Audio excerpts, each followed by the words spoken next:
Are you out of your mind? Alam kong hindi ako ang ama ng anak mo. Inaangkin mo lang sa akin yan para may maging amang anak mo. Pero pasensya na, hindi ako tanga para mapaniwala mo. Kaya huwag ka nang magpakita sa akin kung ayaw mong ako mismo ang gumawa na masama sa anak mo diyan sa sinapupunan mo. Banta ni Hector kay Selena. Agad na sumampal si Selena kay Hector matapos marinig ang sinabi nito. Paano mo ako nagagawang pagbintangan ng ganyan? Alam mong ikaw lang ang unang lalaking kumuha sa virginity ko. Tapos ngayon sasabihin mong hindi mo to anak. Gusto mo bang ako na lang ang umangkin sa kanya? Dahil may iba kang nabuntis. Anong klaseng ama ka? Wala kang kwenta. Pero sige, pagbibigyan kita. Pero ito lang ang tatandaan mo, Hector. Hindi ako tanga para bumalik pa sa'yo. Kung dumating ang araw na magkita tayong muli, sisiguraduhin kong hindi mo magugustuhan ang pagkikita nating iyon. At simula ngayon, kalimutan mo na ang nakilala mong Selena. Dahil kalilimutan ko rin na may Hector akong nakilala. Gigil na sabi ni Selena habang iniwan siya. Ano ang hayop na yon? Nakapagbanta pa siya matapos kang buntisin. Pareho kayong nasarapan. Tapos ngayon ako na lang ang aako sa obligasyon na dapat ay kayong dalawa magkasama. Galit na tanong ni Julian habang nakatingin kay Selena. Alam mong hindi ko ugali ang maghabol sa isang lalaki. Julian, kung ayaw niya sa akin at sa anak ko, wala akong pakialam. Bubuhayin ko ang anak ko, at kung dumating ang araw na magkita kaming muli, sisiguraduhin kong ni isang buhok ng anak ko, hindi niya mahahawakan. Huwag kang mag-alala. Nandito lang ako, sagot ni Selena. Uwi ako sa amin sa probinsya. Ano, gusto mo bang sumama? Sige. Pero okay lang ba sa magulang mo? Naman. Mabait naman sila mama papa. Kaya huwag kang mag-alala. Para doon ka na rin manganak. Ayoko naman na iwan ka rito. Sa akin ka pa naman iniwan ni Tita Dios nang mawala siya. Salamat, Chris, ha. Hayaan mo. Magtatrabaho naman ako, kahit hindi pa malaki ang tiyan ko. May ipon na ako, pero mas gusto kong madagdagan pa yon. Lalo na ngayon na may laman na itong tiyan ko. Patawagan ko sila mama tapa, para makapaghanda na sila. Tumango si Selena sa kaibigan, habang siya'y nanghihinang umupo sa sofa. Mabilis na dumaan ang mga araw. Nasa probinsya na sila Selena, at malugod siyang tinanggap na magulang ng kaibigan. Kahit nandito ka lang sa bahay, huwag ka ring masyadong gumalaw, iha. Hindi lahat ng ipinagbubuntis ay malakas ang kapit. Kaya habang maaga pa, mag-ingat ka na sa bawat galaw mo. Paalala ng ina ni Julian kay Selena. Maraming salamat to sa paalala, tita. Hindi ko nga alam kung paano ko kayo mababayaran sa lahat ng kabutihan nyo sa akin. Huwag mong isipin ang bayad, iha. Alam kong kailangan mo ng karamay at kalinga. Kaya nandito lang kami. Huwag kang mahihiyang magsabi sa amin kung ano man ang kailangan mo, ha? Tumango si Selena, halos maiyak sa sobrang saya. Sobrang swerte niya na kahit wala siyang magulang, may mga tao pa ring may mabuting puso at handang tumulong sa kanya. Mabilis na lumipas ang mga araw. Nakapasok na si Selena sa isang maliit na karenderya sa probinsya, at araw-araw ang kanyang sahod. Noong una, naninibago siya, pero kalaunan ay unti-unti na siyang nasanay.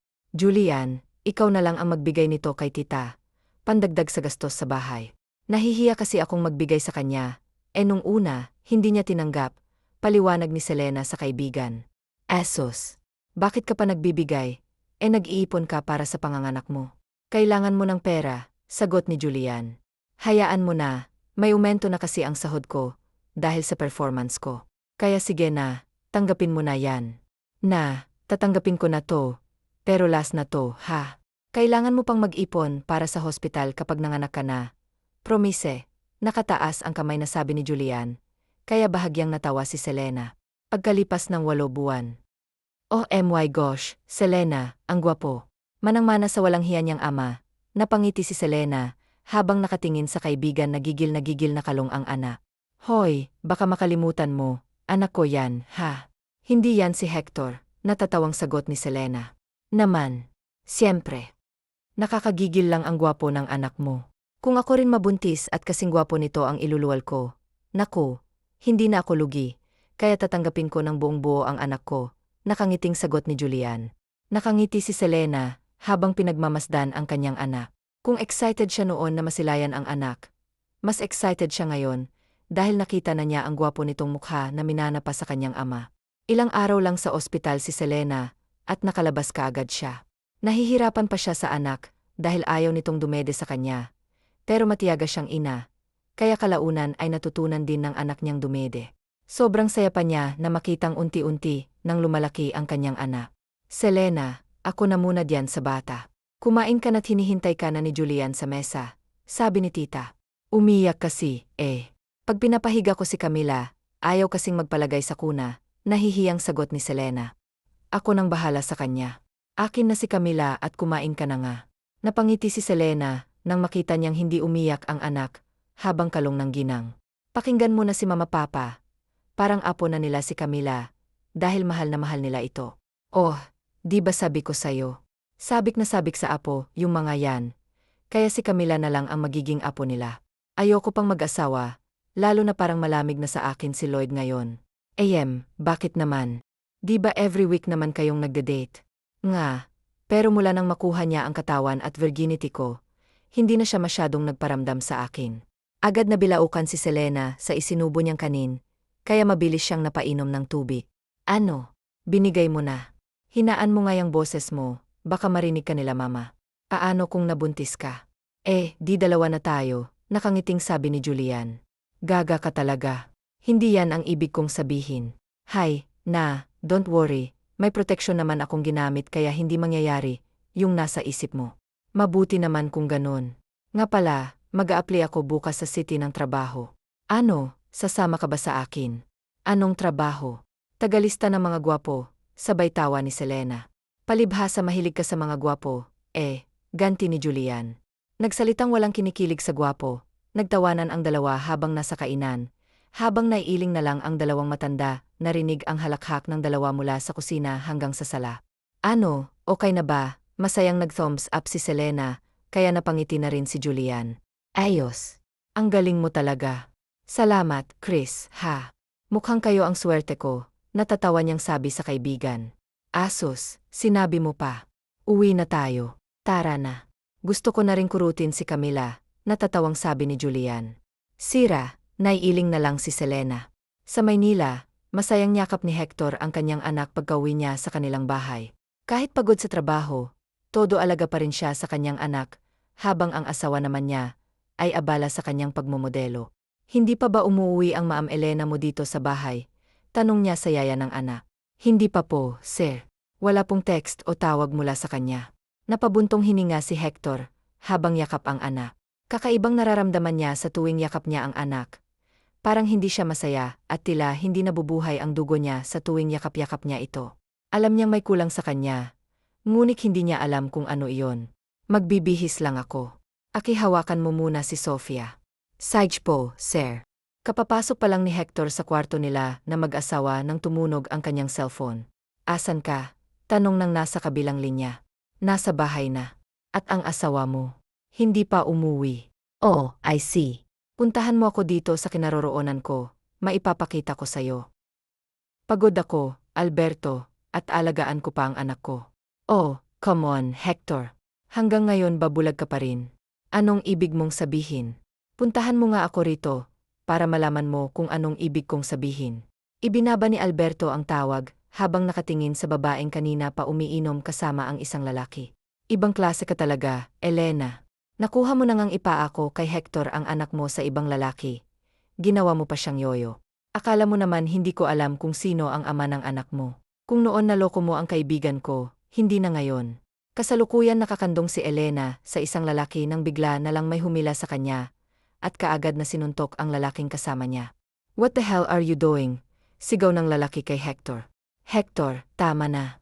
Huwag mo siyang saktan, sigaw ni Elena habang nakatingin sa lalaki. Hindi siya saktan, Elena. Hindi mo ba alam na minamanyak ka na niya? Hindi mo ba nakikita yon? Galit na sabi ni Hector sa asawa niya. So what? Aray, ano ba? Bitawan mo nga ako. Ngunit parang wala nang naririnig si Hector. Kinaladkad na si Elena palabas ng bar, habang si Alberto ay nakasunod sa kanila. Naiiling na nakatingin si Alberto sa kaibigan, habang kaladkarin ang babae, papasok sa kotse nito. Pakawalan mo ako dito. Ano ba? Tayo na, Manong, utos ni Hector sa driver niya. Pagdating nila sa bahay, nauna pang lumabas si Elena at diretsong pumasok sa loob. Pagkapasok niya sa kwarto, akmang isasara na niyang pinto nang iharang ni Hector ang kamay niya, kaya kusang napaatras si Elena.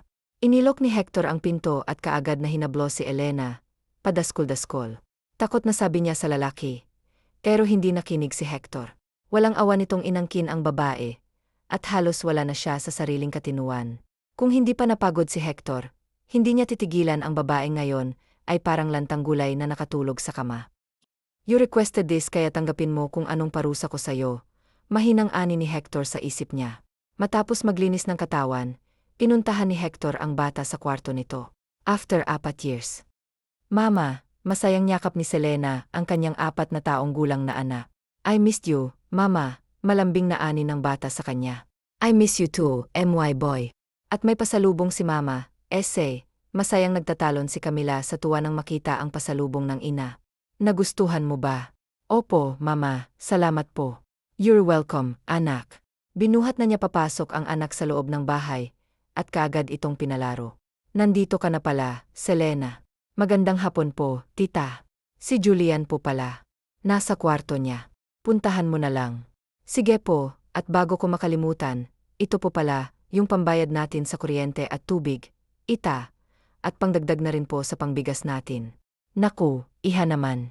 Itabi mo na yan, para sa anak mo yan. Alam kong nag-iipon ka, para sa pag-aaral ni Camila. Nakapagtabi na po ako, tita, kaya sige na, kunin mo na to. Pupuntahan ko na lang po si Julian sa loob. Alam kong may gusto yun kainin eh. Hindi na nag-atubili pa ang ginang at tinanggap na lang ang bigay ni Selena, saka paalis si Selena, at pinuntahan ang kaibigan. Julian, may binili ako, essay. Mabilisang napatayo si Chris sa kinaupuan niya nang marinig ang tinig ng kaibigan, at nang buksan niya ang pinto, isang hilaw na mangga ang dala nito. Hindi yan green ha, violet yan oh, tignan mo oh. Minsan lang daw mamunga ang puno niyan dito sa atin, kaya dinamihan ko na para hindi ka mabitin, nakangiting sabi ni Selena. Napayakap na lang si Chris sa kaibigan. Matapos siyang kausapin, kaagad din itong umalis para makapagbihis. Dahan-dahan naman at baka mabulunan ka diyan sa kinakain mo. Sit ni Selena sa kaibigan nang maabutan niya ito sa kusina. Sa sobrang sarap nakangusong sabi ni Julian. Napatawa na lang siya, habang pinagmamasdan ang takaw ng kumain. Tinuturing na siya nitong kapatid, at ganoon din siya dito. Kaya kung anong makapagpasaya dito ay ibinibigay niya. Hindi na iba sa kanya si Julian. Masayang namuhay sila Camila at Selena sa probinsya. May maganda na rin siyang trabaho, kaya hindi na siya nag-alala para sa kinabukasan ng anak niya, dahil may naipon na siyang pera sa bangko. Talaga, mamamasyal tayo. Naman, at isasama natin si Camila. Gusto kong igala na ako Maliit pa lang siya noong huli tayong makapasyal. Wala ka bang pasok? Day off mo ba ngayon? Ano ka ba? Kaya sige na, magbihis ka na at aalis na tayo, nakangiting sabi ni Lizel sa kaibigan. Parang bata na sumunod naman si Julian sa kanya, mula nang mabuntis ito ng boyfriend niya. Ay, tamad na itong gumalaw. Dala na rin siguro ng pagbubuntis niya yon. Dahil alam naman niyang masipag na babae si Julian. Pero ngayon palagi na lang itong nakahiga sa kama, at halos ayaw ng kumilos. Isang araw, inilaan ni Lizel ang kanyang oras para sa anak at kaibigan. Sa wakas, nakabawi na siya kay Camila. Palagi kasi siyang abala sa trabaho, kaya madalas ay wala siyang oras para makasama ito. Nag-enjoy ka ba, Bobby Camila? Tanong niya sa anak nang makauwi sila. Of course, Mama. Thank you po sa laruan at sa masarap na Jollibee. Masayang pinisil ni Lizel ang pisngi ng anak niya, saka sila tumuloy sa kanilang kwarto. Mabilis na lumipas ang mga araw at buwan hanggang sa naging taon. Kailangan ng mag-aral ni Camila, kaya excited na namili si Lizel ng mga gamit para sa anak. Sandali lang, mister. Ako ang nauna diyan kaya ibigay mo yan sa akin, sabi ni Lizel sa lalaking kaagaw niya sa isang pencil case. Miss, kita mo namang ako unang nakakuha nito, di ba? Tinangka mo lang agawin, nakangising sabi ng lalaki kay Lizel. Siya ulo to. Gusto pa yatang makipag-away sa akin na. Hoy, mister. Kita mong panglalaking kulay yan, kaya ibigay mo na sa akin yan. Kung ayoko, marami namang ibang kulay diyan. Mamili ka na lang, walang pakialam na sagot ni Lizel. Abay, ang hinayupak na to. Kung wala lang kami dito sa loob ng mall. Nabibigyan mo na yan, nahihiyang napakamot ng lalaki sa kanyang batok. Animoy na huli na may tinatago. Ang taray mo naman, miss. Ang ganda mo pa naman, nangaasar na sabi ng lalaki. Hindi, nagsasabi lang ako ng totoo. Wow ha, ang galing mo talaga. Ano? Kung wala lang tayo dito sa loob, siguradong nabigwasan na kita. Umalis ka nga. Huwag kang ang sunod ng sunod sa akin. Para kang aso na sumusunod sa amo niya. Kainis. Naiiling na lang si Sergio, habang nakatingin sa papalayong babae. Ang taray. Yan ang gusto ko sa babae, yung marunong magpakipot. Natatawang sabi nito kahit nasa counter na sila. Sinundan pa rin siya ng binata. Talaga bang sinusundan mo ako hanggang dito? May diin niyang bulong sa nakasunod sa kanya sa pila. Bakit? Ikaw lang ba ang gustong magpa-counsel? Pwede ba? Ang daming counter dito, hindi lang isa o hindi lang dalawa. Pero bakit dito ka pa rin sumunod? May diin pa ring sabi niya rito. Miss, hindi naman siguro bawal kung dito ako pumila, di ba? Saka pakialam mo ba kung dito ako gustong pumila? Sa nagustuhan ko rito Anong magagawa mo? Inirapan ni Lizelle ang lalaki, at di na siya nagsalita pa hanggang sa. Sergio naman ay hindi na nawala ang ngiti niya sa babaeng nasundan hanggang sa makaalis ang babae sa mall. Nakangiti pa rin si Sergio, habang nakatingin sa babaeng kanina pa niyang inaasar. I promise, I'll make you mine, Miss Songit, sabi ni Sergio habang papasakay siya sa kotse niya. Pagdating sa bahay ng tito niya, ay pinuna kaagad siya ng pinsan nang makita ang masaya niyang aura. Aba, mukhang may magandang nangyari sa lakad mo panunukso ni Victor sa pinsan. Tutulungan mo naman ako, di ba? Sabay akbay niya rito. Wow! At may paakbay-akbay ka na ngayon Pero Saig, tutulungan kita. Sabihin mo muna sa akin kung anong nangyari. Sabay alis niya sa pagkakaakbay ni Sergio sa kanya. May nakita akong babae sa mall, pag-uumpisa niya. At gusto mong malaman kung sino siya at kung saan siya nakatira. Ganun ba? Pasimpleng tumikhim si Sergio, habang nakatingin sa pinsan niya. Na love at first sight kaagad ako sa kanya Nakangiti niyang sabi. Wow! Mukha nga kasi hindi pa. Iba na ang nakikita ko, nakangisi ring sabi ni Victor sa pinsan. She's different with other woman. Hindi siya madaling makuha sa isang salita lang tulad ng ibang nakakasalamuha ko. So, asahan ko na bang may in love na ang pinsan ko? Yee! Ayos! Sa wakas, nakipag-away. Please maawa ka, umiyak na sabi ni Elena sa lalaki. Pero walang nang pakiramdam si Hector. Patuloy pa rin siya sa ginagawa niya kay Elena hanggang sa tuluyan na itong nawalan ng malay. Ikaw ang dahilan kung bakit tinalikuran kong mag-ina ko. Ang totoong mag-ina ko. Pagbabayaran mo ang lahat ng ginawa mo, Elena. Hindi ako titigil hanggang sa mabayaran mo ang ginawa mong paglilinlang sa akin at pagpapanggap sa akin sa anak mo sa ibang lalaki. Galit na sabi ni Hector sa walang malay na babae. Dahil sa tulong ng kaibigan niya, ay nalaman ni Hector ang totoo. Na hindi niya anak ang batang pinapaniwalaan niyang pagkamuhi sa babae. Kung bakit ba naniwala kaagad siya rito? Yon ang pinakamalaking pagkakamali niya. Bro, pakawalan mo na si Elena. Kawawa naman siya. Hinahanap na siya ng anak niya. Totoong malaking pagkakasala niya sa'yo. Pero huwag mo namang dungisan ang kamay mo sa dugo niya. Paano na lang kung makulong ka pa? Paano ang anak mo kay Lizelle? Mabilis na natigilan si Hector. Dahil sa sinabi ng kaibigan niya. Sa tingin mo ba tatanggapin ka pa rin niya kung isa ka ng kriminal? Paalala niya ulit dito. Naawa siya kay Hector dahil sa ginawa ni Elena dito. Pero mas naawa siya kay Elena ngayon dahil halos hindi na ito ang Elena na nakilala niya dahil sa dami ng pasa sa katawan niya, dahil sa ginawa ni Hector sa kanya. Hahanapin ko ang mag-ina ko. Hahanapin ko sila. Tutulungan kita na mahanap siya. Pero ayusin mo muna ang sarili mo. Hindi pwedeng ganyan ang mukha mo pag nagkaharap na kayo. Pangungumbinsi ni Alberto sa kaibigan. Mabilis na tumango si Hector kay Alberto at nakinig sa sinabi nito. Samantalang sa probinsya ay tili ni Julian nang makapasok sa kwarto ni Lizelle. Hoy! Anong nangyayari sa'yo? Bakit ka makatili ka diyan at makagalaw? Para kang bulen na nilalagyan ng asin. Sita kaagad ni Lizelle sa kaibigan na makita ang ginawa at ang pagtili nito. Grabe ka naman, Day. Kinikilig lang ako Kinikilig? Kanino naman? Siyempre, kanino pa ba? What? At bakit naman ever? Hindi mo naman sinabi na may suitor ka na pala at ang gwapo ano? Nananaginip ka ba? O may lagnat ka? Tinabing ni Julian ang kamay ng kaibigan na nakapatong sa kanyang no. Ano ka ba? Wala akong lagnat no, hindi rin nananaginip dahil totoo ang sinabi ko. May lalaki sa baba at hinahanap ka kaya yon, kinakausap ni Mamaha. Sinira ba siya? Sergio yata yon. Kumunot ang noo ni Lizelle na nakatingin sa kaibigan. Wala akong kilalang Sergio. Kung ganon, sino yung lalaking yon? May kasama pa nga siyang isa pang lalaki eh. Ang sabi, pinsan daw niya. Bababa ako para malaman natin kung sino ba yung tinutukoy mo. Sabay na tumayo ang magkaibigan at sabay na bumaba papuntang sala. Oo, nandito na pala si Lel. Sabay na napatingin si Sergio at Victor sa dalawang babae na bumaba sa hagdan. Wow, mahinang bulong ni Victor sa pinsan niya. Kilala na niya kung sino sa kanila si Lizel. Dahil nakausap na nila kanina si Julian. Iha, ikaw na bahala sa mga bisita mo ha. Sa kusina lang ako. Halika na, anak. Hinila na ng ginang si Julian papuntang kusina, habang naiwan naman sa sala ang tatlo. Sa sasakyan lang ako, insan, mahinang sabi ni Victor sa pinsan. Nice to see you again, Miss Songit, nakangiting sabi ni Sergio. Anong ginagawa mo rito? At paano mo nalaman ang bahay namin? Pinahanap ko, syempre. At talagang nag-abala ka pa, para pumunta dito.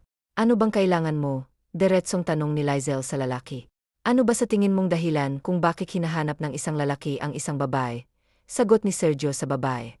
Kung nandito ka para manligaw, umuwi ka na. Wala kang mapapala rito. Hindi ba pwedeng makipagkaibigan muna ako sa'yo sa kita liligawan? Mapaklang napatawa si Lizel sa lalaki. Hindi ka rin mahangin ano. Kung magiging hangin man ako, gusto ko ikaw ang una kong ililipad. Nakangising sabi ng binata. Matay na tingin ka agad ang ipinukol ni Lizel sa binata. Oh, relax. Para mo naman akong kakainin ng buhay sa tingin mong yan. Hindi ako pumunta rito para makipag-away sa'yo. Nandito ako dahil gusto kong makita kang muli at makausap. Mama! Kaagad na nawala kay Sergio ang atensyon ni Lizel nang tawagin siya ng anak niya. May bisita ka pala, iha. Pasensya na, nag-aya na kasi si Camila na umuwi eh. Okay lang po, tito. Salamat po pala sa paggala sa kanya. Paano? Maiwan ko na muna kayo ha. Tipid na ngumiti si Lizel sa matanda saka siya humarap sa bisita niya. Mama, sino po siya? Bisita siya ni Mama, baby. Kaya sige na, doon ka na muna kay Lola sa kusina. Nandoon din si tita ninang mo. Tumango lang ang bata at kaagad nang umalis. Habang si Sergio naman ay hindi makagalaw sa kinaupuan niya. Hindi pumasok sa isip niya na may anak na ang dalaga. Sa pananamit kasi nito ay hindi halatang may anak na ito. Nakita mo na ang anak ko. Pwede mo na sigurong itigil ang balak mo.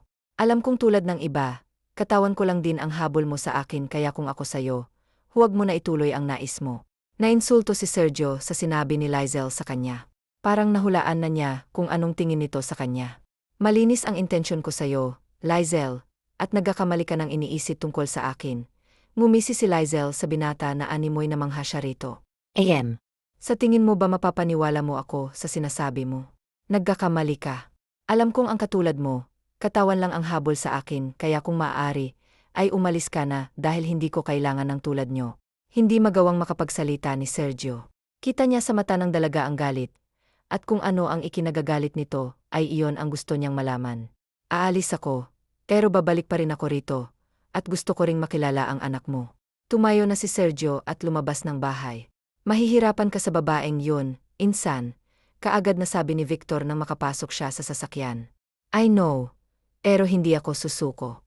Makukuha ko rin siya, hindi man ngayon. Pero sisikapin kong hindi magtatagal ay magbabago na ang pagtingin niya sa akin. Ngumisi lang si Victor saka nag-drive na. Ay, sayang. Akala ko pa naman may magpapakilig na sayo, nang hihinayang nasabi ni Julian. Tumigil ka nga diyan. Nakakatrauma mga lalaki, at hanggang ngayon hindi pa rin nawawala sa akin ang sakit na naramdaman ko noon. Kung hindi lang dahil kay Camila, ewan ko kung nasaan na ako. Kaya ngayon, tanging anak ko na lang ang nagbibigay ligaya at tag-asa sa akin para lumaban. Malungkot na sabi ni Lizel. Alam ko namang hanggang ngayon, dala mo pa rin yung sakit na dulot ni Hector sa'yo. Pero matagal na yon eh. Bigyan mo naman ng pagkakataon ang iba na pumasok diyan sa puso mo. Malay mo, isa na pala sa kanila ang para sa'yo. Takot na akong sumugal, Julian, at kung mangyari man na may lalaking makakapasok sa puso ko, gusto kong tanggapin niya muna ang anak ko ng buong buo. Gusto ko na mahalin niya rin ang anak ko bago ako. Sa madaling salita, makukuha niya lang ako kung makikita kong itinuturing niya na rin na anak ang anak ko. Pero sa panahon ngayon, bihira na lang ang binata na mamahalin ka ng buo, kahit may anak ka na. Kadalasan, kung may manliligaw man sa'yo, may anak din o hiwalay sa asawa niya. Ayoko nang may sabit dahil hindi lang ako magiging kawawa, pati ang anak ko, kawawa rin, mahabang litanya ni Lizel. Yes, mother. Yun na lang ang naisagot ni Julian sa kaibigan niya. Isang araw habang nagtutupi si Lizel ng mga damit nila ng anak niya, ay bigla silang nagtanong ang anak niya sa kanya. Mama, nasa heaven na po ba si Papa? Bakit hindi ko po siya nakikita? Ay inosenteng tanong nito. Saglit na natigilan si Lizel sa tanong ng anak niya. Gusto niyang sabihin dito na patay na ang ama nito. Pero naisip niya paano kung darating ang araw na magkikita sila ng ama niya. Wala siyang sasabihin, pero alam niyang hindi niya habang buhay na may tatago si Camila. Lalo pat magkamukha sila ni Hector. Bobby, bakit mo naman natanong yan? Malambing niyang tanong sa anak niya. Sabi kasi ng kalaro ko, wala daw ang papa ko. Ibig sabihin, nasa heaven na daw yon. Saglit na napapikit si Lizel habang niyakap ang anak niya. Alam niyang darating ang araw na magtatanong ito tungkol sa ama niya. Pero hindi pa siya handa. Ayaw niyang sabihin muna dito kung ano man ang totoo. Bobby, di ba mag-aaral ka na ngayong pasukan? Inilikon niya ang usapan nila. Mabuti na lang at kumagat ang anak niya, at nakalimutan kinausap na nito ang tungkol sa kanyang ama. Sa paglipas ng mga araw ay napadalas ang pagdalaw ni Sergio sa bahay kung saan nakatira si Selena. At kahit wala ito doon dahil nasa trabaho, ay matiyaga pa rin siyang naghihintay habang kalaro ang anak ng dalaga. Tito Sergio, wala ka rin po bang anak kulad ni Mama? Nakangiting hinaplos ni Sergio ang buhok ng bata. Nung una ay takot itong lumapit sa kanya, dahil na rin siguro sa paalala ni Selena sa anak niya. Pero si Sergio ang taong hindi madaling sumuko. Basta gusto niya ay paghihirapan niya itong makuha. Wala pa, Camila. Ikaw ba, gusto mo na ng kapatid? Nakangiti niyang tanong sa bata. Opo. Gusto ko ng baby brother or sister. Para may kalaro naman ako dito sa bahay. Huwag kang mag-alala, pag sinagot ako ng mama mo, gagawan ka namin ng kapatid. Basta tulungan mo na lang ako na sagutin ako ng mama mo ha. Opo, tito, nakangiting sabi ni Camila. Napangiti na lang din si Sergio, habang nilalaro pa rin ang bata. Anong ginagawa niyan dito? Tanong kaagad ni Selena sa kaibigan na makita nitong kalaro ni Sergio si Camila. Kanina pa yan nandito eh. Alangan namang palayasin namin kaagad eh. Nakikipaglaro pa si Camila sa kanya. Matigas din pala ang ulo nito no. Nakakailang balik na yan dito. Sa tingin ko naman, mabait naman siya at tingin ko tanggap niya naman ang anak mo. Hindi naman yan magpapabalik-balik dito kung hindi. Sa panahon ngayon, Julian, mahirap magtiwala, lalo na pag hindi mo masyadong kilala eh. Di kilalanin mo. Malay mo naman, di ba? Mama, hello po, kumaway si Camila sa kanyang ina, pero hindi man lang ito lumapit sa kanya. Kita mo, pati anak mo gusto si Sergio. Kaya sige na, kausapin mo na. Kawawa naman yung tao eh. Itinulak pa ni Chris ang kaibigan, kaya wala itong choice kung hindi ang lumapit sa dalawang naglalaro. Baby, doon ka muna kay Tita Ninang ha. Kakausapin lang ni Mama si Tito. Sedge po. Tito Sergio. Bae, baby. Pagkaalis ng anak ay hinarak kaagad ni Selena ang binata. Hindi ka pa ba pagod sa palaging pagpunta ko ritong tinutukoy mo? Basta para sa iyo, hindi ako napagod. May anak na ako, Sergio. Alam ko, at handa akong maging ama niya. Paano ako makakasiguradong totoong sinasabi mo't seryoso ka sa akin? Ngayon pa lang ay marami na akong naririnig tungkol sa akin kung bakit ako, na meron ng anak, na marami namang dalaga diyan at walang anak. Bakit hindi na lang silang ligawan mo? Maaari mo pa silang ipagyabang, hindi katulad ko na meron ng anak. Ano na lang ang sasabihin nila sa'yo, lalaitin ka na nila. Sergio, I don't care kung anong sasabihin ng iba. Hindi naman sila ang importante sa akin. Kung hindi kayo ni Camila. Kayo ang importante sa akin. Please bigyan mo ako ng pagkakataon na patunayan ko sa iyong mahal na mahal kita. Napabuntong hininga muna si Selena, bago nagsalita. Sige, sa ikalawang pagkakataon susugal ako. Kaya sana hindi ko naman maranasan ang naranasan ko dati. Inapangako ko sa iyo kung mamahalin at ingatan kita. Selena. Thank you. At asahan kong tutupad ka sa pangako mo. Masayang umuwi si Sergio sa kanila. At kahit nakahiga na siya sa kama, ay para siyang teenager, na nagpagulong-gulong dahil sa sayang nararamdaman na sa wakas ay sinagot na siya. At dahil hindi siya makatulog ay ang cellphone kaagad niyang hinagilap niya. Nasa kanya ang number ni Selena, kaya ite-text na lang niya ito. Kakahiga pa lang ni Selena, nang tumunog ang cellphone niya. Hey, hindi ako makatulog eh. Tulog ka na ba? Basa niya sa text ni Sergio. Kakahiga ko pa lang. Ba't hindi ka makatulog? Reply niya sa binata. Naiisip kasi kita. Para namang timang na nakangiting mag-isa si Selena, habang hawak ang cellphone niya. Nababaliw na yata ako mahina niyang sabi sa sarili, habang nagre-reply sa lalaki. Ang planong matulog ng maaga ay napunta na sa hating gabi. Kung hindi pa siya nalobat, ay hindi siya titigilan ni Sergio sa kakatext. Nangalay na rin ang mga daliri niya sa kakatype niya sa cellphone. Kinabukasan, pagkagising niya ay tinawanan kaagad siya ni Julian. Anong nangyari diyan sa mata mo? Hindi ka ba natulog? Kaagad nasit ni Julian sa kanya. Malapit na magmadaling araw akong nakatulog. Ano? Bakit? May masakit ba sa'yo? May lagnat ka ba? Wala. Ano ka ba? Masakit lang yung ngipin ko, yun lang. Nawala na rin ngayon lang matapos kong maligo ng maaga. Palusot niya sa kaibigan. Saka sinaasa rin na naman siya nito kung sasabihin niya ang totoo. Ganun ba? O sige, kumain ka na. Nga pala, isasama namin mamaya ni Lloyd si Camila ha. Pupunta yun dito mamaya eh. Tumango lang si Selena sa kaibigan at hindi na nagsalita pa. Mabilis lang na lumipas ang mga araw at naging mga buwan. Nag-aaral na si Camila habang unti-unti namang tumatatag ang relasyon ni Selena at Sergio. Date. Magde-date tayo. Ayaw mo ba? Hindi naman sa ganon, pero kasi. Please babe, minsan lang kitang makasama ng matagal eh. At mas lalo pa kitang matagal makakasama kapag nasa Maynila na ako. Upunta kang Maynila. Aalis ka. Iiwan mo kami dito ni Camila. Relax. Kaya nga gusto kitang makasama ng matagal. Dahil uwi ako ng Maynila. Alam kong natatakot ka, pero pinapangako ko sa iyong babalik ako. Babalikan ko kayo ni Camila, kaya huwag kang mag-alala. Hindi maipaliwanag ng lungkot ang naramdaman ni Selena sa mga oras na iyon. Kahit naging romantic ang date nilang dalawa ni Sergio, ay ramdam niya pa rin ang lungkot na malalayo na sa kanya ang lalaki. Sa ilang buwan na naging boyfriend niya si Sergio, ay puro saya ang lalo na sa anak niya. Sobrang bait kasi nito sa kanya na minsan hindi niya naiisip na may ganon na ugali ang binata. Iba nung una niya itong nakita sa mall, para kasi itong barumbado. Pero ngayon na nakasama na niya ito, nang matagal na sabi na lang niya sa sarili niya, na hindi pala niya kayang mawala ito sa kanya. Mamimiss kita, malungkot na sabi ni Selena sa binata, habang yakap siya nito mula sa likod. Mamimiss din naman kita kayo ni Camila, pero kailangan kong umalis, para sa atin din naman to. Anong gagawin ko? Basta hintayin mo lang ako Yem. Tumango lang si Selena, habang nakahawak sa dalawang kamay ng binata na nakapulupot sa biwang niya. Tuluyan nang umalis ng probinsya si Sergio, kasama ang pinsan niya. Kailangan na kasi niyang bumalik sa Maynila, dahil sa kanya na ipinasa ng kanyang ama ang kanilang kumpanya. Nag-iisang tagapagmana si Sergio ng kanyang mga yaman, dahil siya lang naman ang nag-iisang anak na mag-asawang Rosan at Conrado Coronel. Ilang araw pa lang nawawala si Sergio sa paningin ni Selena, parang hinahanap-hanap na niya ito.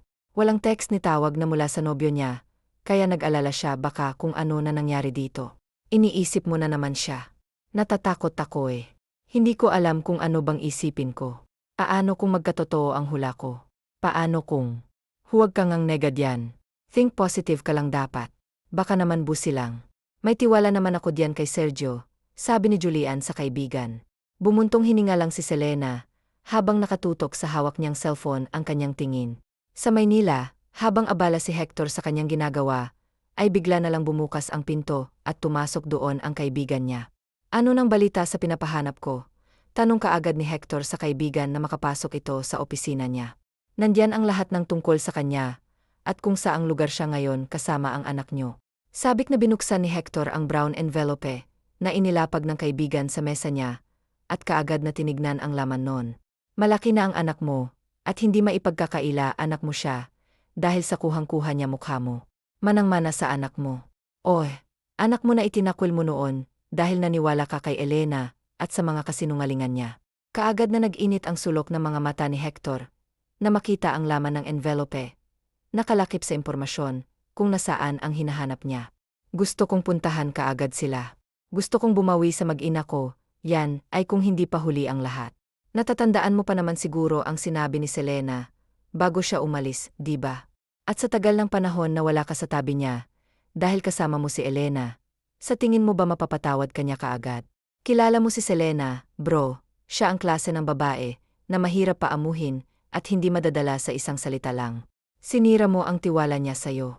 Sa tingin mo ba kung makita kanya, mapapatawad kanya, dahil sa ginawa mo?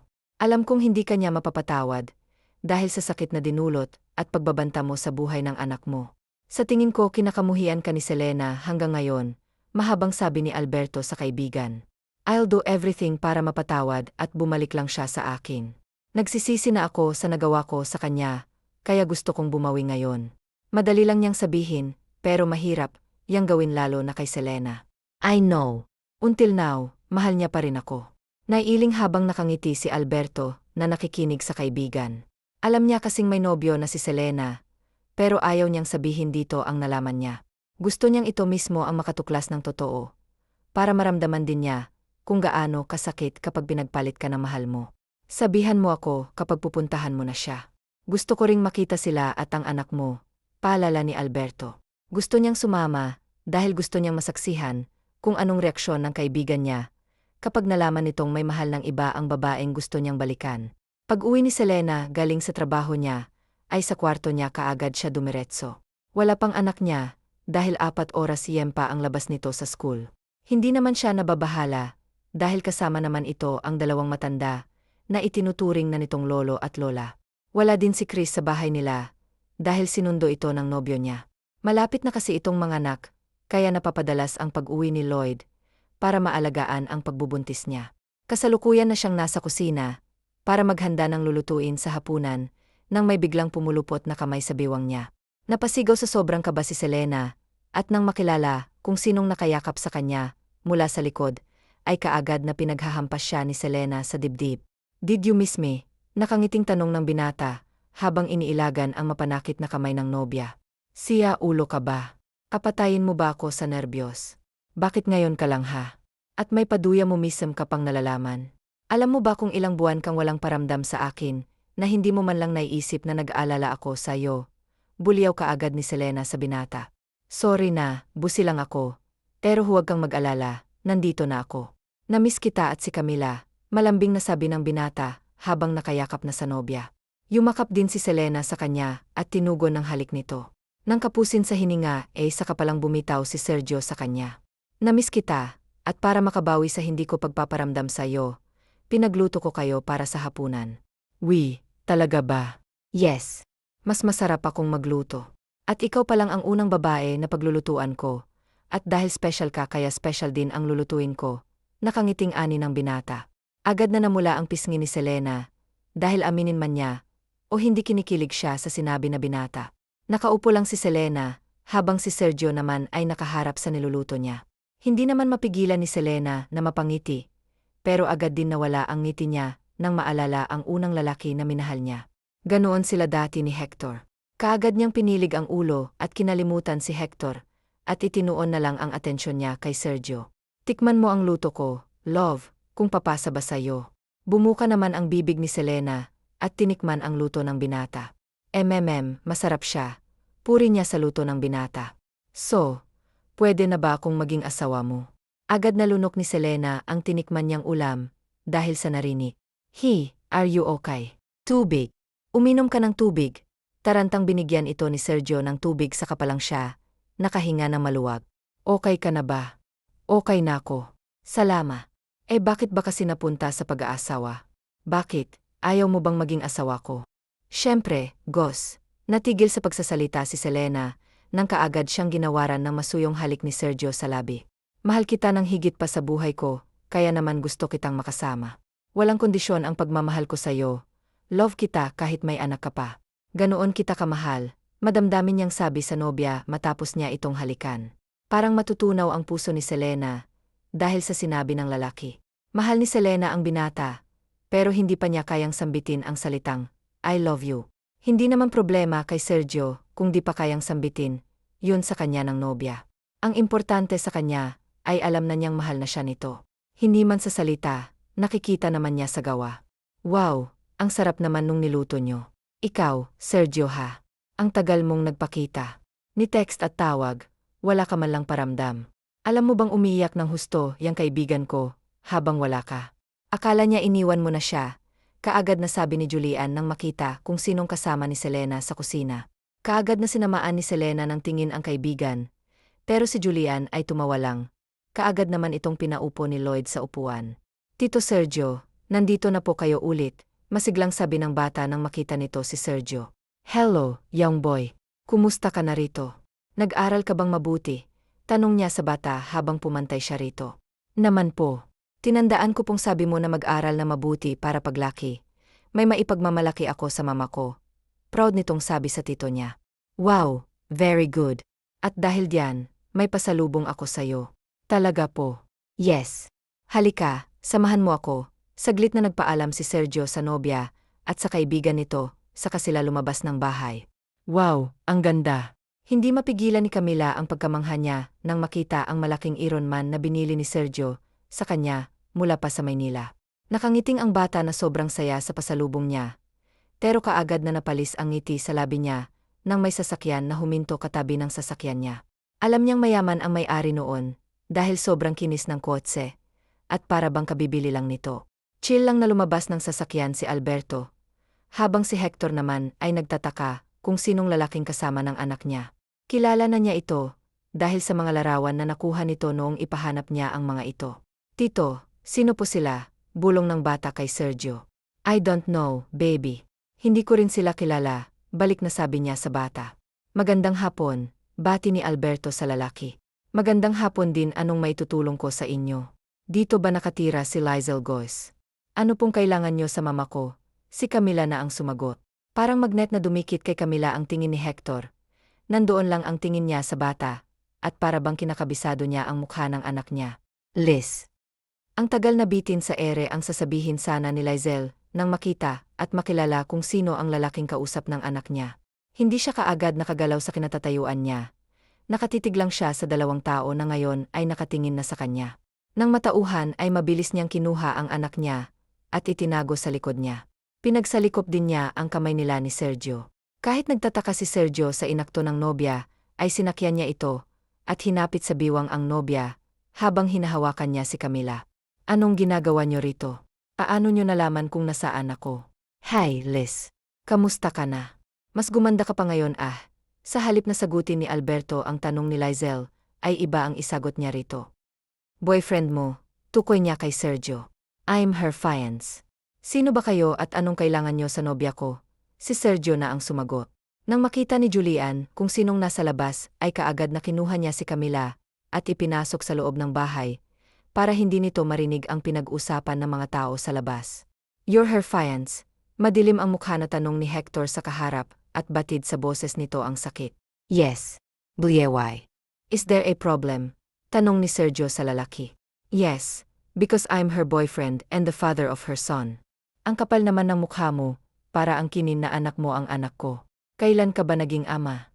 Wala kang anak sa akin. Tandaan mo, hindi mo na anak ang anak ko. Anak ko lang siya at hindi sayo. Ano pa bang kailangan mo't nagpakita ka pa sa akin? Galit na sabi ni Lizel sa binata nang marinig ang pag-angkin pa rin nito sa kanya na girlfriend niya.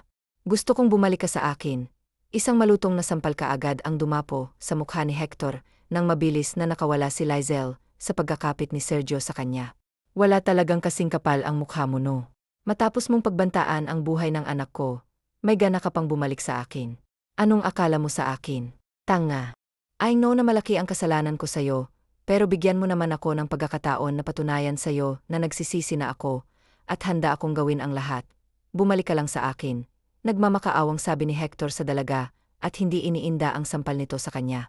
Babalik ako sa'yo. Para saan pa? Para saktan mo ako uli. Kung noon, nagawa mo yan sa akin, hindi na ngayon. Saka hindi na ako babalik sa'yo, kahit ano pang gawin mo, dahil may mahal na akong iba at magpapakasal na ako sa kanya. Sabay salikop ulit ni Lizel sa kamay niya sa kamay ni Sergio. Tahimik lang si Sergio at Alberto, habang nakikinig sa dalawa. Babe, hindi ako papayag na magpakasal ka sa lalaking yan. I know na mahal mo pa ako. I know na hanggang ngayon ako pa rin diyan sa puso mo, at ginamit mo lang ang lalaking yan. Please bumalik ka sa akin, kayo ng anak ko. Pangako, mamahalin at alagaan ko kayong mag-ina ko Bakit hindi mo kay Elena yan sabihin? Mahal mo siya, di ba? Kaya mo nga ako iniwan at pinagbantaan dahil sa kanya. Sa kanya ka dapat magmakaawa. Saka hindi ka kailangan ng anak ko. Ako lang at si Sergio ang kailangan ng anak ko, kaya kung ako sa'yo, bumalik ka na lang kung saan ka galing at pagtuunan mo na lang ng pansin ang pamilya mo. Mahabang litanya ni Lizel. Wala na kami ni Elena at wala rin kaming anak, dahil hindi ako ang ama ng anak niya. Paliwanag ni Hector sa dalaga. Saglit lang na natigilan ang dalaga. Pero napangisi kaagad siya na nakatingin sa lalaki. Wala na akong pakialam sa buhay nyo, kung ano man ang naging problema nyo. Labas na ako doon kaya kung maaari lang. Umalis na kayo at huwag na kayong babalik pa rito no. Akmang hahawakan ni Hector ang kamay ng dalaga, nang mabilis na nailayo ni Sergio ang dalaga sa lalaki. Huwag mo siyang hawakan, dahil wala ka ng karapatan pa, para hawakan siya. Narinig mo naman siguro ang sinabi niya. Umalis na kayo at huwag na kayong bumalik pa rito. Kita ni Alberto ang sakit sa mga mata at mukha ni Hector. Alam niyang sobrang sakit ang nararamdaman nito ngayon, pero ayaw niya pang mangialam sa dalawa. Lalo pat hindi lang basta nobyo ni Lizelle ang kasama nitong lalaki, ikakasal na pala sila. At sino ka para utusan ako? Wala kang karapatan na utusan ako at kahit anong gawin mo, wala kang pakialam. Lalo na sa pagkuha ko sa babaeng unang naging akin. Iyam ngumiti na ng insulto si Hector sa lalaki, at sa halip na patulan ni Sergio si Hector ay nginisihan lamang niya ito. Masasayang lang ang oras natin sa kanya, love. Let's go sa loob, baka gutom na ang anak natin. Kailangan pa natin siyang pakainin. Kaagad na tumalikod ang dalawa habang si Hector ay susundan pa sana niya ang dalawa, pero kaagad siyang pinigilan ni Alberto. Wala tayo sa teritoryo mo. Wala ka nang magagawa pa, dahil ikakasal na si Lizelle sa lalaking yon. Ngayon ay ramdam mo na kung gaano kasakit ang naramdaman ni Lizelle noong itakol mo siya. Umalis na nga muna tayo rito, dahil pinagtitinginan na tayo ng mga kapitbahay nila. Hinila ni Alberto ang kaibigan at pinapasok sa kotse. Nang makapasok naman sa bahay nila si Lizelle, ay bigla na lang na nanghina ang tuhod niya. Mabuti na lang at mabilis siyang nahawakan ni Sergio, dahil kung hindi ay siguradong napaupo na siya sa sahig. Are you okay? Umiiling si Lizelle at hindi na napigilan pang tumulo ang mga luha niya. Kukuha lang ako ng tubig para gumaan ng pakiramdam mo. Mabilis na nakabalik si Sergio at kaagad na pinainom niya ang nobya ng tubig. Anong nangyari? Nasaan ang hinayupak na yon? Tanong ni Julian sa kaibigan nang makalabas siya mula sa kwarto niya. Si Camila, sa halip na sagutin ang tanong ng kaibigan, ay ang anak kaagad niyang hinanap niya. Nasa kwarto nila mama, nilalaro nila. Anong nangyari sa pag-uusap niyo? Tanong ni Julian kay Lizelle. Nang sabihin niyang lahat kay Julian, ay pati si Julian nanggigil kay Hector. Wala talagang pagsisisi ang nauuna, palagi talaga ang nasa huli, makahulugan niyang sabi. Hindi na nagsalita pa si Lizelle, habang hinahaplos pa rin ni Sergio ang likod niya. Gustong i-comfort ni Sergio ang nobya at damayan ito. Pero hindi niya alam kung anong gagawin at sasabihin kaya hanggang hagod lang siya sa likod nito. Baka sakaling maibsan ng nararamdaman nito ngayon. Ang buong akala ni Lizelle ay okay lang na hindi makilala ng anak niya ang ama nito. Pero sa nakikita niya ay gusto rin nitong malaman kung sinong ama niya, dahil nag-umpisa na naman ang anak niyang magtanong tungkol sa kanyang ama. Anak, kung sakali bang makilala mo ang iyong ama at kukunin kanya mula kay mama, sasama ka ba sa kanya? Malungkot niyang tanong sa anak niya. Pupuntahan po ako ni Papa, pero ayoko po. Ayoko pong maiwan ka, Mama. Kung kukunin ako ni Papa, sama ka po sa akin ha. Kaagad niyakap ni Lizelle ang anak niya, habang hindi niya mapigilan pang tumutulo ang luha niya. Kung ang tungkol sa anak niyang pag-usapan, hindi talaga niya mapigilan ng umiyak. Malaki kasi ang sakripisyo na ginawa niya para sa anak niya, kaya masakit sa kanya na malayo ito, dahil ito na ang naging buhay niya, at kung wala ito, hindi niya alam kung ano nang nangyari sa kanya lalo na noong nalaman niya na nakabuntis ng ibang babae ang ama nito. Ano nang balak mo ngayon? Tanong ni Alberto sa kaibigan. Nasa isang hotel sila naka-check-in. Ayaw kasi niya na uwi ng Maynila na hindi nakakausap si Lizelle at ang anak niya. Kakausapin ko siya ulit, kung kinakailangan, luluhod ako sa harapan niya. Bumalik lang siya sa akin, gagawin ko. Hindi naman ganun kadali ang gusto mo, bro. Kung sa anak mo, may karapatan ka sa kanya, pero sa kanyang ina, wala ka ng karapatan dahil binitawan mo na siya at sa nakikita ko ngayon, mahal niya yung lalaking yon. At alam kong mahal din siya nung lalaki. I don't care kung mahal siya nung lalaki. Alam kong mahal pa niya ako, dahil nakikita ko yun sa mga mata niya. Kahit gaano siya kagalit sa akin, alam ko't nararamdaman ko na mahal pa rin niya ako. Huwag ka namang selfish, bro.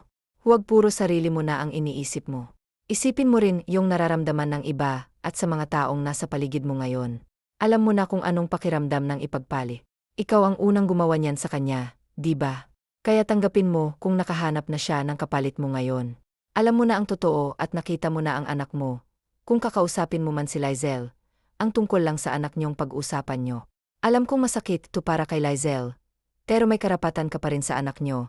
Ayon na lang ang isipin mo sa halip na bawiin ang babaeng may nagmamay-ari na.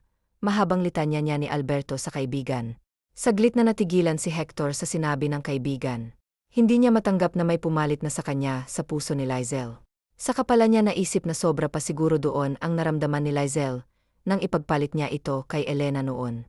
Sa paglipas ng mga araw, ay hindi magawang kausapin ni Hector si Lizelle. Sa tuwing nakikita kasi siya nito, ay kaagad itong umiiwas sa kanya. At palagi nitong kasama ang lalaking sinasabi na nobyo nito, kaya naghahanap siya ng timing para makausap ito na masinsinan. Okay naman lahat ng pinamili natin, love. Wala ka na bang nakalimutan? Tanong ni Sergio sa nobya nang isama siya nito mag-grocery. Nabili ko na lahat, love. Salamat nga pala ha. Ikaw patuloy ang nakabayad sa lahat ng mga groceries ko. Maliit na bagay lang yan, love. I'm always here to help you kung kailangan mo ng tulong. Ganun kita kamahal. Namula ang pisngi ni Lizelle, dahil sa kilik. Sa tagal kasi nang hindi siya nakarinig na mahal siya ng isang lalaki.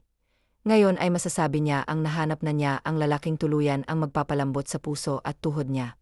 Sa bahay nila, si Julian ay nagpapabalik-balik ang buntis sa paglalakad, habang hindi mapakali nakasilip sa sala. Anak, humina ka nga. Alalahanin mong buntis kat baka mapano ang anak mo, kung hindi ka patitigas sa kakalakad mo diyan. Sita ni Melinda sa anak niya.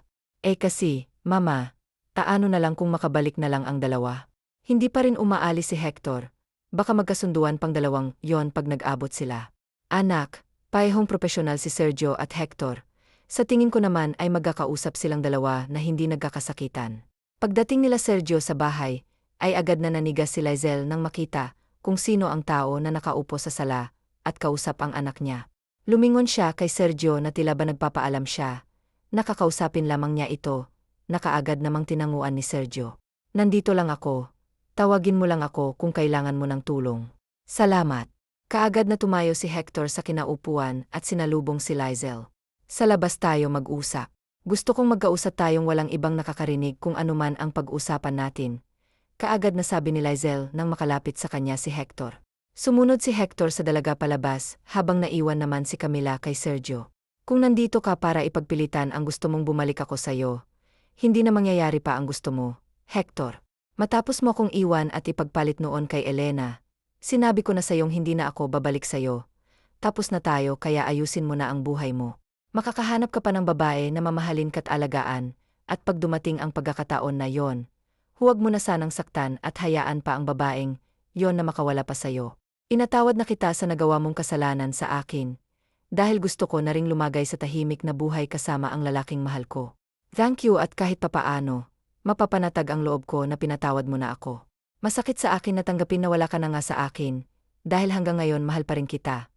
Pero ano bang magagawa ko, kung hindi na ako ang may-ari diyan sa puso mo, at ang tanging gusto ko na lang ngayon ay makilala ang anak ko. Makasama siya para makabawi naman ako sa kanya. Huwag kang mag-alala, hindi na tayo aabot pa sa korte, para sa kustodiya ng bata. Alam kong mahal na mahal ka ng anak ko, at alam kong mahal mo rin siya. Kaya hahayaan kong sayo lang siya na manatili, at hihiramin ko lang siya, kapag weekend, para makilala naman siya ng magulang ko, mahabang sabi ni Hector. Kaya sobrang sayang nararamdaman ni Lizelle. Akala niya'y mawawala na sa kanya ang anak niya. Salamat naman, maaari mo rin naman siyang dalawin dito, kapag hindi ka busi o baka kung sa Maynila na rin kasi kami manirahan, madali mo na siyang makikita. Nakangiti niyang sabi sa lalaki. Pwede bang humingi sa'yo ng pabor? Nahihiyang sabi ng lalaki. Sure, ano ba yon? Pwede ba kitang mayakap, kahit sa huling pagkakataon? Saglit na natigilan si Lizelle, pero pumayag pa rin siya. Sure, bakit naman hindi? Si Lizelle na mismo ang unang yumakap sa lalaki, at kita, yun ni Sergio, na nakatayo sa may pinto, habang nakatingin sa kanila. Thank you. Friends pa rin naman tayo, di ba? Naman, friends pa rin tayo. Magaan ang pakiramdam ni Lizelle, na nakipagkamay sa binata. Sa wakas ay ngumiti na uli siya, habang kaharap ang lalaki. Ipinakilala ni Lizelle si Hector sa anak niya na ito ang kanyang totoong ama. Ang akala niya ay mahihirapan siyang magpaliwanag dito. Pero nagkamali siya, dahil tanggap kaagad ng anak niya na ito na ang kanyang ama. Hindi napigilan ni Hector na maiyak nang mayakap ang anak niya. Sasama ka ba kay daddy kung sakaling hiramin kita kay mama mo? Malambing niyang tanong sa anak niya. Naman po basta papayag po si mama. Ayoko po kasi na umiyak siya eh. Of course baby, payag si mama basta para sa'yo. Nakangiting sabi ni Lizel sa anak niya. Masaya ang lahat dahil sa wakas ay tapos na ang paghihirap ni Lizel. Matapos din silang magkaayos ni Hector, kaagad na ipinakilala siya ni Sergio sa magulang nito. Dahil galing din sa mahirap na pamilya ang magulang ni Sergio dati at yumaman lang dahil sa pagsisikap ng kanyang ama't ina, ay mabilis na ang tinanggap si Lizel ang dahilan nila kung sino ang gusto ng anak nila na makasama nito. Habang buhay ay doon din sila dahil importante sa kanila ang kaligayahan ng kanilang anak. Paglipas ng ilang buwan ay tuluyan nang naisagawa ang pag-iisang dibdib ni Lizel at ni Sergio, habang si Hector naman ay nanghihinayang na nakatingin lang sa babaeng noon ay minahal siya ng sobra-sobra. Pero sinaktan lamang niya at kahit masakit pa para sa kanyang pagkatalo, masaya pa rin siya na nasa tamang tao ang dating mahal niya at alam niyang hindi ito sasaktan ni Sergio. Labis ang pagsigaw ng mga tao bilang pagbati sa bagong kasal. Nakangiting inihagis ni Lizel ang hawak niyang bukay sa likuran niya. Kasabay ng sigawan ng mga tao ang pagbagsak ng bukay sa mga kamay ni Hector at ang ikinainggay ng mga naroroon. Dahil hindi lang pala siyang nakahawak sa buke at may babae ring nakasabay sa bulaklak kaya ang resulta. Natumba silang dalawa na naaliw naman ang mga naroroon na nakakita sa nangyayari, habang si Lizel at Sergio ay nagkatinginan muna bago tumawa at tinukso si Hector. Hindi man naging madali kilalang nangyari sa buhay niya. Kinaya naman niya ito kasama ang mga taong itinuring na siyang pamilya, kaya noong gumanda na ang buhay niya, ay siya naman ang tumulong sa magulang ni Julian.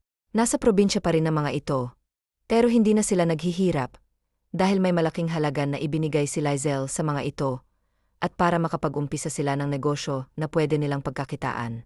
Love, tignan mo ang headline o. Di ba si Hector too? Kaagad na kinuha nila sa kamay ang newspaper ni Sergio, at tinignan ang nakasulat doon. Bagay na bagay sila. Dahil tama ka nga, pero walang makakahigit sa'yo. Sabay kindat niya sa asawa at nyakap ito, habang kinikiliti ng halik ang lig niya. Umaga pa, love. Baka hindi ka na naman makapasok sa opisina mo, dahil pagod ka na. Nakangiti niyang sabi sa asawa niya na tinawanan lamang nito. I love you so much. Love, at hindi ako magsasawang mahalin ka. Salamat sa pagmamahal mo, love. Pangako, magiging mabuting asawa ako't ina sa mga magiging anak natin. Thank you. Wakas. TNNANET, Troy Hector Lizel Selena Chris Julian SKY, Conca Lizel, Camila Ira Elena Jerome Alberto Steve Victor Jude Sergio.